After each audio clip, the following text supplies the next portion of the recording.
안녕하세요. 온라인 실버 아카데미에 오신 것을 환영합니다. 저는 아카데미를 진행할 강희정입니다. 동화구연의 시초는 오랜 옛날 할아버지 할머니가 전해주던 옛날 이야기에서 시작했다고 합니다. 할머니가 화룻가에서 밤을 구우면서 들려주던 효성 지극한 돌쇠 이야기, 할머니 무릎을 베고 어리광 피우며 듣던 귀여운 도깨비 이야기. 저도 할머니의 이야기를 들으면서 자랐는데요. 어느덧 이제는 제가 아이들에게 옛날 이야기를 들려주곤 한답니다. 어르신들도 동화 구연을 배워서 동화를 들려줄 수 있다면 아마 좋은 추억을 만들 수 있을 거라 생각됩니다. 오늘 함께할 동화는 전래동화 이상한 샘물입니다. 출판사 여원미디어, 글 김경화, 그림 박지윤. 그럼 행복한 동화의 세계로 들어가 보실까요? 이상한 샘물. 옛날 한옛날에 깊고 깊은 산골에 마음씨 착한 할아버지와 할머니가 살고 있었어요. 저렇게 착하신 분들은 오래오래 사셔야 해요. 아무렴 그렇고 말고요. 동네 사람들은 입을 모아 할아버지와 할머니를 칭찬했어요. 그런데 바로 이웃에 마음씨 고약한 할아버지가 살고 있었어요. 심술 많고 욕심 많기가 이루 말할 수 없었지요. 저러다 천벌을 받지, 천벌을 받아. 누가 아니래요. 동네 사람들은 모두 혀를 차며 고약한 할아버지를 욕했어요. 마음씨 착한 할아버지는 날마다 산에 올라 나무를 했어요. 어이구 허리야, 조금만 젊었어도 나무를 더 많이 해올 텐데. 할아버지가 나무찜을 지고 산을 내려오면 할머니가 지팡이를 짚고서 마중을 나왔어요. 아이고 다리야, 조금만 젊었어도 영감 따라 산에 오르련만. 그날도 마음씨 착한 할아버지는 나무를 하고 있었어요. 어디서 날아왔을까? 파랑새 한 마리가 할아버지의 지게에 앉아 노래를 부르는 거예요. 허허, 녀석 소리 한번 걷구나. 파랑새가 뽀로록 날아올라 날갯짓을 했어요. 할아버지는 꿈을 꾸듯 파랑새의 뒤를 따라갔지요. 할아버지는 목도 마르고 다리도 아파 더는 걸을 수 없었어요. 할아버지의 마음을 알았을까? 파랑새가 나무에 내려앉는데 그 밑으로는 맑은 샘물이 퐁퐁 솟고 있네요. 할아버지는 두 손으로 샘물을 받아 꿀꺽꿀꺽 달게 마셨어요. 그러고 나니 이상하게 잠이 쏟아지는 거예요. 에구, 여기서 한숨 자고 가야겠다. 할아버지는 너럭 바위에 벌러덩 누워 깊은 잠에 빠져들었어요. 날이 저물고 어느새 저녁달이 둥둥 떠올랐어요. 그런데도 할아버지가 돌아오지 않자 할머니는 덜컥 겁이 났어요. 이웃에 사는 마음씨 고약한 할아버지를 찾아갔지요. 웬일인지 우리 영감이 아직 돌아오지 않네요. 날이 어두워 그러니 함께 우리 영감 좀 찾아 나섭시다. 이 밤에 호랑이라도 만나면 어쩌려고, 일 없어. 역시나 고약한 할아버지는 딱 잘라 거절하는 거예요. 할머니는 하는 수 없이 혼자서 할아버지를 찾아 나섰어요. 어둑어둑한 밤길을 한참 걷다 보니 저쪽에서 누군가 걸어오는 게 보였어요. 할머니는 너무나 반가워 한 걸음에 달려갔지만 할아버지가 아니라 웬 젊은이였어요. 할머니는 힘이 쭉 빠져서 그냥 지나치려는데 젊은이가 할멈, 나야! 하는 게 아니겠어요? 할머니는 눈을 비비며 젊은이를 훑어보았어요. 나라니까 그러네. 오시며 지게하며 할아버지인 게 분명했어요. 아니, 이게 어찌된 일이래? 영감 얼굴 좀 봐요. 할아버지는 깜짝 놀라 얼굴을 만져보았어요. 쭈글쭈글하던 얼굴이 팽팽해졌고 구부정한 허리도 쭉 펴졌고 힘도 불끈 솟았지요. 할아버지는 파랑새를 따라가다가 샘물을 마신 이야기를 해주었어요. 세상에, 그럼 그 샘물을 마시고? 할머니는 할아버지의 말이 믿어지지 않았어요. 할멈도 그 샘물을 마시구려. 나만 젊어서야 되겠소. 할아버지는 할머니를 데리고 샘물이 있는 곳으로 갔어요.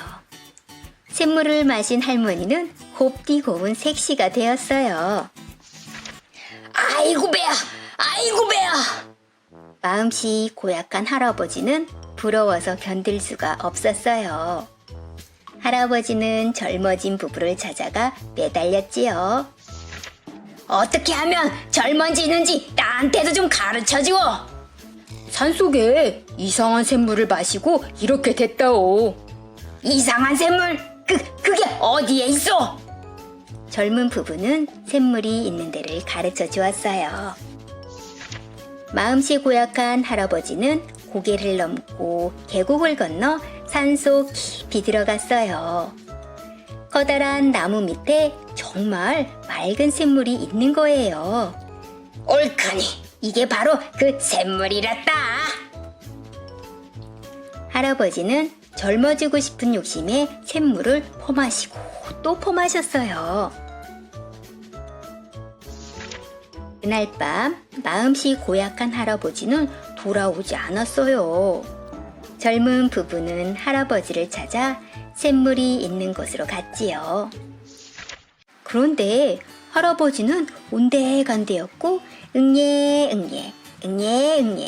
갓난아기가 울고 있는 거예요.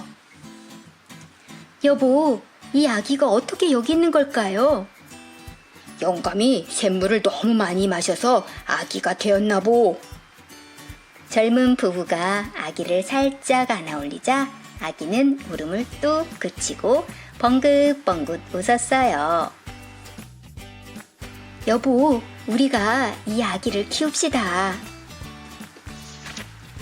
이렇게 해서 마음씨 착한 부부는 귀여운 아기를 얻게 되었고 마음씨 고약한 할아버지는 좋은 부모를 만나 잘 자라게 되었대요. 젊어지는 샘물? 세상에 이런 물이 있을까요? 이런 샘물이 이 지구의 어딘가에 있다면 사람들이 가만두지 않겠지요. 모두 젊어져서 오래오래 살려고 할 테니까요. 마음 고약한 할아버지처럼 억지로 젊어져서 오래 살려는 것보다 평생을 건강하고 행복하게 사는 것이 더욱 중요한 일이 아닐까요? 이번에는 아름다운 소리를 어떻게 내는지 발음 연습 시간을 가져보겠습니다. 아름다운 소리를 내기 위해서는 발성법을 바르게 익혀야 하는데요. 특히 정확한 입 모양과 발음을 하지 않으면 아름다운 소리가 나지 않습니다. 단 발성 시 목에 무리한 힘을 주지 않는 거 꼭 기억하세요. 자세는 자연스럽게 등을 곧게 펴고 배에 힘을 주어 집어넣는 자세를 취합니다. 입은 충분히 벌리면서 어깨와 목에 힘은 빼주시면 돼요. 여기서 중요한 포인트는 동화를 완전히 이해하지 못하고 목소리 흉내만 내려고 할 때 발성이 제대로 되지 않는다는 점 꼭 기억하세요. 자, 그럼 간단한 문장을 통해 발음 연습을 해보겠습니다.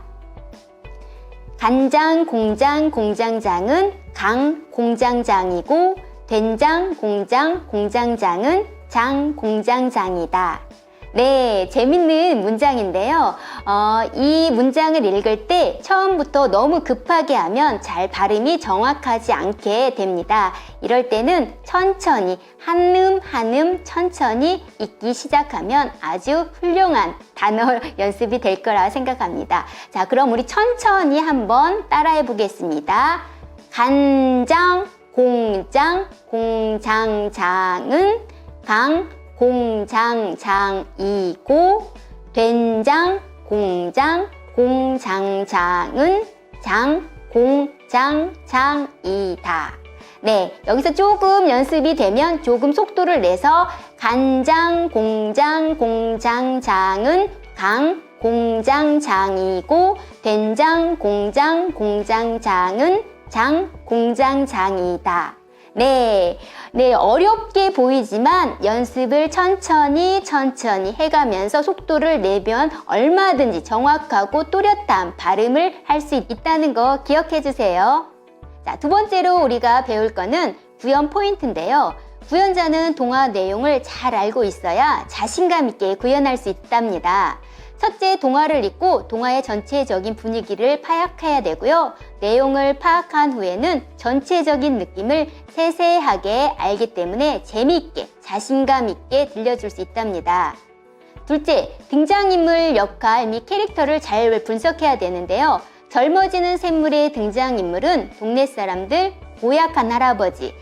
고약한 할아버지 연기를 하실 때 착한 할아버지도 있지만 고약한 할아버지 경우에는 예를 들면 대사에 이 밤에 호랑이라도 만나면 어쩌려고 이 대사를 한번 해보겠습니다.